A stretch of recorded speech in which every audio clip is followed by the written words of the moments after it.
우리 어렸을 때 제가 들었던 이야기입니다. 근데 제가 여러분들한테 말씀을 드렸나 안 드렸나 생각이 안 나요.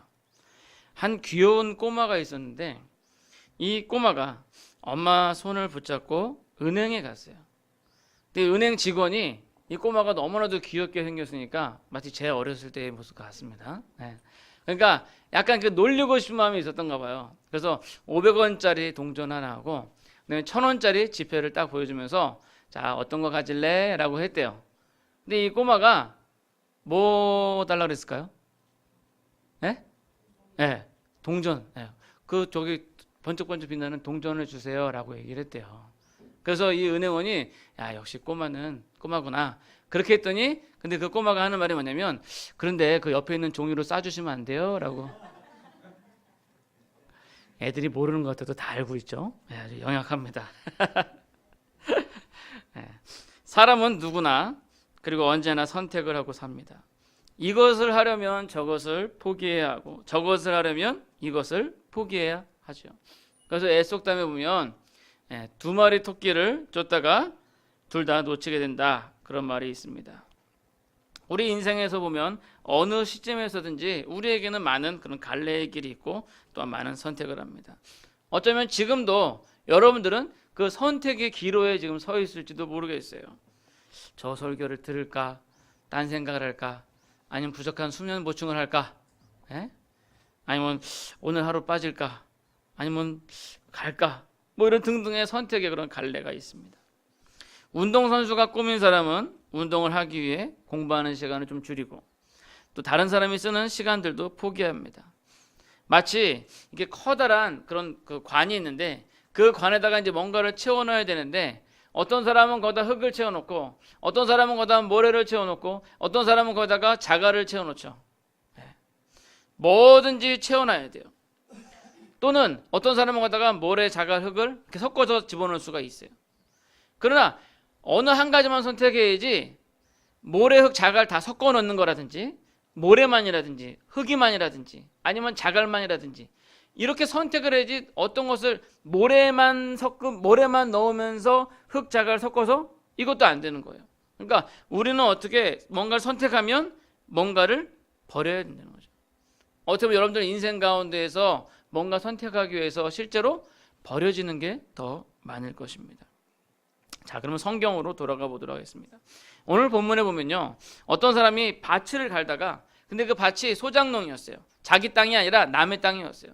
거기서 밭을 갈다가 거기서 값진 보화를 발견해요. 그러니까 어떻게 해요? 얼른 그 보화를 묻어놓고 그리고 집에 가서 모든 소유를 다 팔아가지고 그 밭 임자한테 가서 이보시오, 이 밭을 내가 평 시세보다 2배를 쳐줄 테니까 나한테 파시오. 그러니까 이 밭 임자가 아니 그 놀고 있는 땅 그냥 놀리기가 좀 뭐하니까 이렇게 좀 농사나 지으시오 하고 했던 건데 그거를 아주 비싼 값에 살라 그러니까 당장 팔죠. 그리고 또 어떤 진주 상사가 가다가 보니까 진짜 값진 진주, 정말 큰 진주를 발견했어요. 그러니까 어떻게 해요? 자기가 가지고 있는 진주를 다 팔아가지고 그 진주를 샀다라는 것입니다. 이 본문에서 감춰진 보화나 값진 진주는 바로 천국을 의미하는 것입니다. 그것을 본 농부나 상인은 그것을 얻기 위해서 모든 것들을 버리고 샀다는 것이죠. 따라서 천국을 얻기 위해서 우리도 모든 것들을 버리고 천국을 선택해야 한다는 것입니다. 그러나 이러한 단순한 진리임에도 불구하고 천국을 얻기 위해 무엇을 어떻게 해야 하는지 정확히 알 수가 없습니다. 그러니까 이 말씀이 우리도 천국을 얻기 위해서 우리 가지고 있는 전 재산 다 팔아가지고 교회에 헌금하고 그리고 교회에 와서 먹고 살아야 되냐? 이것을 의미하는 것은 아니잖아요. 단지 우리가 그것을 헌납하는 것이 아니라 정말 우리의 모든 인생을 포기하고 천국을 더 소망하고 더 좋아하고 더 선택하는 것, 그것이라는 것 같은데 그것을 우리가 생활 속에서 실천한다는 게 참 어렵습니다. 그래서 저는 성경 가운데서 그런 문제점의 답을 찾아보고자 합니다. 자, 먼저 창세기. 자, 한번 성경을 찾아볼까요? 창세기 1장 26절을 보도록 하겠습니다. 창세기 1장 26절. 우리 스크린으로 좀 띄워주세요. 창세기 1장 26절.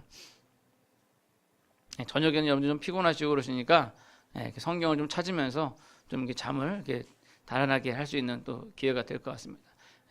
다 못 찾으신 분은 앞에 화면에 있습니다. 네, 한번 다 같이 한번 읽어보겠습니다. 시작. 하나님이 가라사대 우리의 형상을 따라 우리의 모양대로 우리가 사람을 만들고 그로 바다의 고기와 공중의 새와 육축과 온 땅과 땅에 기는 모든 것을 다스리게 하자 하시고, 자, 또 2장 15절에서 17절 15절에서 17절 15절만 보도록 하겠습니다. 2장 창세기 2장 15절에서 17절 한번 다 같이 읽어볼까요? 시작. 여호와 하나님이 그 사람을 이끌어 에덴 동산에 두어 그것을 경작하게 지키게 하시고, 하나님께서는 모든 것들을 만드시고 아담과 하와에게 모든 것들을 주셨어요. 그리고 그것들을 다스리고 또 그것을 지배하라고 말씀하셨죠. 다시 말하면 아담과 하와는 청지기로서 그 에덴 동산을 지키는 그런 사람이었어요. 그리고 아담과 하와에게 선악의 기회를, 선택의 기회를 주셨습니다. 다시 말하면 동산 중앙에 있는 선악을 알게 하는 나무입니다. 하나님께서 그들에게 다 주셨지만 주실 수 없는 게 딱 하나 있어요. 뭐냐면 너는 나의 피조물이고 나는 너의 창조주 하나님이다. 인간들에게 에덴 동산에 있는 모든 걸 다 주셨지만 한 가지 주지 못하는 게 뭐냐면 인간들을 하나님으로 만들 수는 없는 것이었어요. 다시 말하면 그들은 거기에 그 온전한 주인이 아니라 청지기라는 거죠. 그래서 선하게 알게 하는 나무의 열매라는 그 나무로 그들에게 제한을 주신 것입니다. 근데 오히려 하나님의 창조는 그것으로 인해서 더 완전한 것이었습니다. 그럼에도 불구하고 아담과 하와는 자기들이 주인이 되고 싶었던 거죠. 이 모든 것들의 주인이 되고 싶었던 거예요. 뱀이 하와를 유혹할 때 이것을 먹으면 지혜를 얻게 되어 하나님과 같이 될 수 있다. 뭐예요? 이거 먹으면 네가 하나님이 될 수 있어. 지금은 네가 모든 걸 다 가지고 있지만 네가 하나 딱 없는 게 뭐냐면 넌 하나님이 아니라 너는 피조물이고 넌 사람일 뿐이야. 그런데 네가 이 선악을 알게 한 나무 열매를 먹으면 네가 하나님이 될 수 있어. 하나님의 간섭을 안 받고 네가 하나님이 될 수 있어 라고 이야기를 한 것이죠. 그래서 아담과 하와는 자신들에게 주어진 모든 것들보다 자신들이 가지고 있지 않은 단 한 가지를 원했고 결국 그로 말미암아서 가지고 있던 모든 것들을 빼앗기게 되었습니다. 이것이 바로 하나님께서 이 세상을 만드신 원리예요. 그건 지금도 마찬가지입니다. 여러분들에게 수많은 선택의 순간들이 있어요. 근데 중요한 것은 하나님께서 여러분들에게 이미 그 답을 가르쳐 주셨어요. 아담과 하와에게 말씀하셨던 것처럼 우리에게도 말씀을 주셨다는 거죠. 그 답을 우리에게 말씀으로 주셨어요.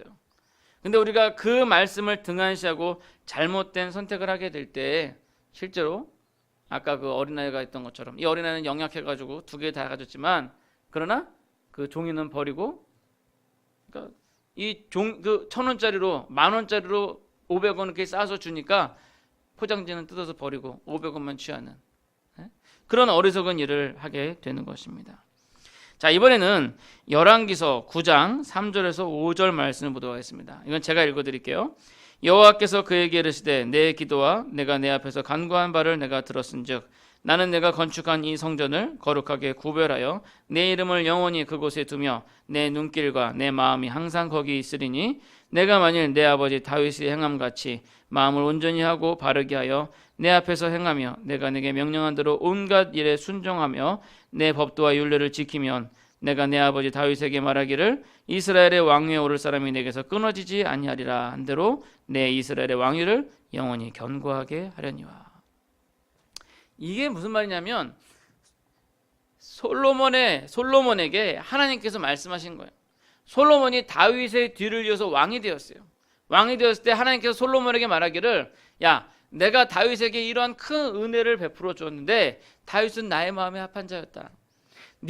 솔로몬 네가 이제 왕이 되었으니까 이 네 아버지 다윗처럼 전심으로 나를 섬기면 그러면 이 다윗에게 주었던 복을 너에게도 계속 주겠다 얘기를 한 거예요.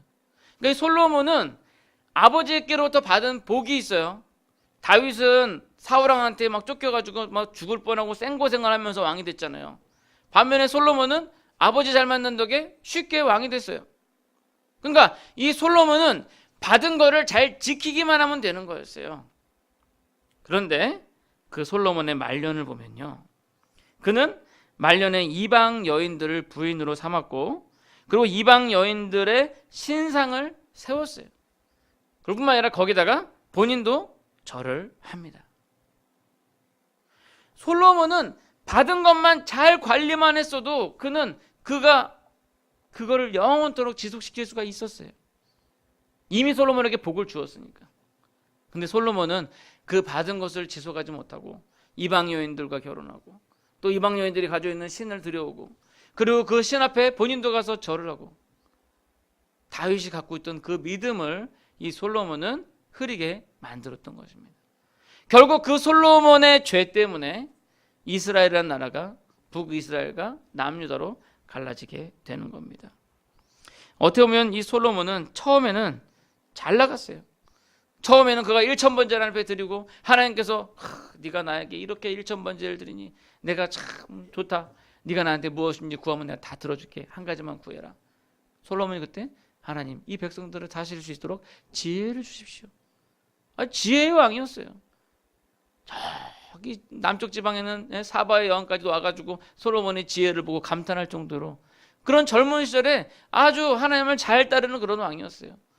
근데 말년에 그가 그렇게 첫사랑을 버리고 나이를 먹어가면서 늙어가면서 처음 가지고 있던 순수함보다는 정치적인 욕망으로 이방 공주들과 결혼을 하면서 처음 자신이 선택했던 그 지혜마저 놓치고 자신이 선택하지 않았던 것을 다시 취하게 된 것입니다. 결국 솔로몬은 자기가 그렇게 이방 신들을 취함으로 말미암아서 자신이 취했던 것들을 잃어버리게 되는 거죠. 우리가 지금 이 자리에 계신 여러분들, 적어도 처음에는 올바른 선택을 하시고 여기까지 오신 것 같아요. 예수님을 만났고 그 은혜를 경험했고 오늘 농부와 진주 장사처럼 정말 귀중한 것을 선택을 했어요. 그런데 시간이 점점 지나고 우리가 늙어지면서 우리 마음이 점점 사그러드는 거예요. 그래서 우리가 버렸던 것을 다시 주워들고 우리가 처음 선택했던 것들을 차츰차츰 뒷전으로 하는 거죠. 정말 내가 가지고 있는 모든 재산을 다 팔아서 이 보화를 샀는데 차츰차츰 그 보화를 버려두고 자꾸 예전에 내가 팔았던 것들을 다시 집어넣고, 내가 가지고 있는 모든 진주를 다 팔아서 이 귀한 진주 하나를 샀는데 차츰차츰 그 귀한 진주는 장롱 안에 집어넣고 예전에 자기가 버렸던 그 진주들을 조금씩 주워 모으고 있다는 거죠. 결국 우리가 초심으로 돌아가서 다시금 영원한 진리의 그 가치를 깨닫지 못한다면 결국 우리는 이 솔로몬과 같은 실수를 반복하게 되는 것입니다. 열왕기서의 대부분의 이야기는요, 솔로몬과 같습니다.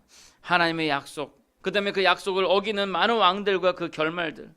그러나 그 열왕기서에 보면 한 줄기의 끈이 있어요. 그게 뭐냐면요, 바로 하나님께서 다윗에게 약속하셨던 것처럼 다윗 왕의 그 대를 끝까지 하나님께서 지켜주시는 거예요.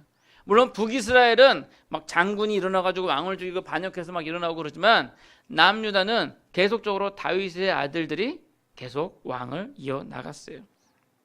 그것은 바로 다윗 왕가를 통해서 오실 메시아, 예수님, 그거를 의미하는 겁니다. 다시 말하면 우리의 인간의 그런 죄악의 그런 수레바퀴는 예수 그리스도로 인해서 끊어지게 되었습니다. 로마서 8장 32절에 보니까 자기 아들을 아끼지 아니하시고 우리 모든 사람을 위하여 내어주시니가 어찌 그 아들과 함께 모든 것을 우리에게 은사로 주지 아니하시겠느냐. 하나님께서 예수님을 우리에게 보내주셨거든요. 하나님께서 예수님을 여러분들에게 보내주셨거든요. 그것으로 말미암아서 하나님께서 아들과 함께 그 모든 것들을 우리에게 더하여 주신다. 이건 창세기 1장 26절의 말씀과 같은 맥락이에요. 아담이 잃어버렸던 것들을 예수님을 통해서 모든 것들을 회복시켜주고 되찾게 해주신다는 거예요. 제가 처음 했던 예화 기억나십니까? 이 500원짜리 동전을 1000원짜리 지폐로 쌓아가지고 가졌던 이 어린아이. 우리가 예수님을 선택하면요, 거기에 딸린 모든 것을 우리는 함께 받는 거예요. 이 보화, 값진 진주를 선택한 농부와 상인들이 자기의 모든 것들을 버린 것처럼 보이지만 실제로 보면 그들은 모든 것을 얻은 것이에요. 왜? 보아나 그 값진 진주 안에 그가 버렸던 모든 재산의 가치가 다 들어있기 때문에요. 다시 말하면 제가 이 주보를 성경책에다 이렇게 꽂아서 여러분들한테 드렸어요. 그러면 여러분들은 성경책만 받은 거예요? 아니면 이 주보까지 받은 거예요? 주보까지 받은 거죠. 이게 주보라니까 좀 별 가치가 없어 보이는데 제가 100만 원짜리 수표를 여기다 꽂아가지고 권사님 드렸어요. 좋아요, 나빠요? 아이고 할렐루야. 제가 그렇게 될 날이 올 줄을 믿습니다. 아무튼 성경책만 받은 게 아니라 100만 원도 받은 거잖아요. 그게 뭐예요? 하나님께서 아들을 우리에게 주셨어요. 근데 그 아들 안에 뭐가 있어요? 영생이 있어요. 그 아들 안에 뭐가 있어요? 축복이 있어요. 그러면 아들을 받으면 뭐도 받은 거예요? 영생 축복도 함께 받은 거예요. 바로 그게 오늘날 기독교의 진리예요. 그런데 불구하고 우리가 이 골라가지고 요거만 쏙 빼가겠다고 하면서 이거 버려둔다든지 또는 속에 얘기했는데 이 겉모습만 보고 이 시커먼 거 이거 뭐야 그러면서 안 받겠다든지 이러면 결국은 그 안에 있는 영생 복락을 받을 수 있어요, 없어요? 없는 겁니다. 우리는 손에 쥐어 있는 아주 조그마한 것 때문에 더 큰 것을 보지 못하고 있습니다. 그건 물질일 수도 있고요. 때로는 가족일 수도 있고요. 일순간의 쾌락일 수도 있습니다. 여러분 그것들을 버리십시오. 그럼 하나님께서 더 큰 것으로 채워주실 것입니다. 여러분들이 가족을 버리잖아요. 아유 목사님 어떻게 가족을 버려요. 근데 여러분들이 가족을 버리면요 하나님께서 오히려 가족을 붙여주신다니까요. 근데 내가 가족 안 버리고 내가 끝까지 갖고 있다. 그래서 집에서 애를 애지중지하면서 학원 막 돌려보내고 막 여기저기 학원 보내고 태권도 학원, 미술 학원, 수영 학원, 뭐 있어 속셈 학원, 산수 학원, 이런 학원들 막 여기저기 보내면 그 아이가 잘 될 것 같죠? 그 아이가 나중에 커가지고 돈 많이 벌고 잘 돼요. 잘 되는데 어떻게 해요? 어머니의 인생은 어머니의 인생, 나의 인생은 나의 인생. 어머니 그냥 요양원에 보내버리는 거예요.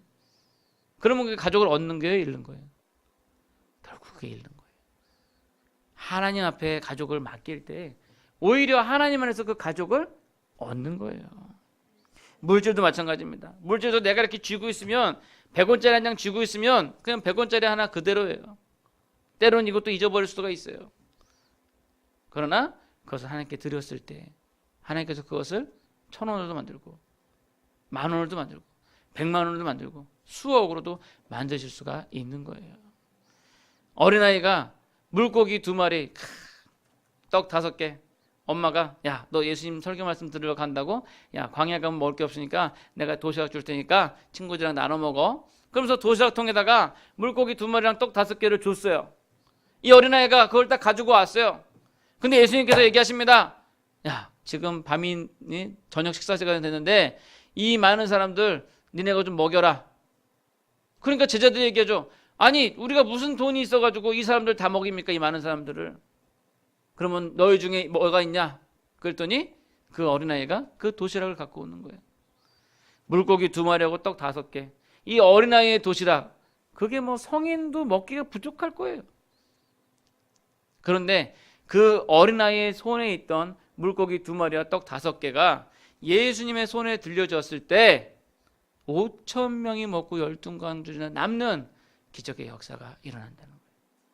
여러분들이 가지고 계신 물질이 여러분들 손에 있으면 그냥 그걸로 그치지만 그것이 하나님 앞에 들어졌을 때 수천의, 수만의, 수억의 사람들을 살리는 귀중한 재물이 될 수가 있다는 것입니다. 결국 우리가 버렸을 때 우리는 그것을 잃어버렸다 생각되지만 우리 하나님께서 더 많은 것들로 채워주신다는 겁니다. 여기서 중요한 것은 마음이에요. 하나님은 중심을 보신다고 하셨습니다. 어느 것을 더 중히 여기는가, 무엇을 우선으로 여기는가입니다. 우리가 살기 위해서 입어야 되고 또 먹어야 되고 또 때로는 오락도 해야 돼요. 그러나 무엇을 더 중히 여기는가, 우리의 삶 속에서 이러한 선택의 기로에 서 있습니다. 우리가 이 세상에서 모든 것들을 누리고 살아야 합니다. 그럼 하나님께서 그것을 아셔요. 그렇기 때문에 아들과 함께 그 모든 것들을 우리에게 허락하시고 더하여 주십니다. 중요한 것은 우리가 선택의 기로에 서 있을 때 정말 무엇을 우선순위로 정할 것이냐. 물질이냐 하나님이냐, 가족이냐 하나님이냐, 명예냐 하나님이냐, 권력이냐 하나님이냐, 어떤 것을 여러분들 우선순위로 정하시겠습니까? 이제 말씀을 맺고자 합니다. 아마도 오늘 제가 여러분들에게 시원한 답을 못 해드린 것 같습니다. 아마 어느 누구도 시원한 답을 드릴 수는 없을 것 같아요. 왜냐하면 제가 여러분들 매번 뭐 선택해야 될 상황 가운데 가서 옆에 가가지고 제가 컨닝해 드릴 수는 없잖아요. 이거 1번 찍으세요, 2번 찍으세요. 제가 일일이 가서 얘기할 수 없잖아요. 왜? 여러분들의 인생 가운데 이런 선택의 그런 다양한 선택의 그런 기로에 있을 때 여러분들 제가 드린 설교의 말씀을 기억하시고 먼저 하나님을 우선순위로 하시기 바랍니다. 우리 일상 가운데 이런 아주 평범한 것들 가운데 이 진리가 있습니다. 그 진리를 믿으시고 올바른 선택을 통하여서 여러분들이 귀한 것들을 얻을 수 있는 여러분들 되시기를 간절히 소원합니다.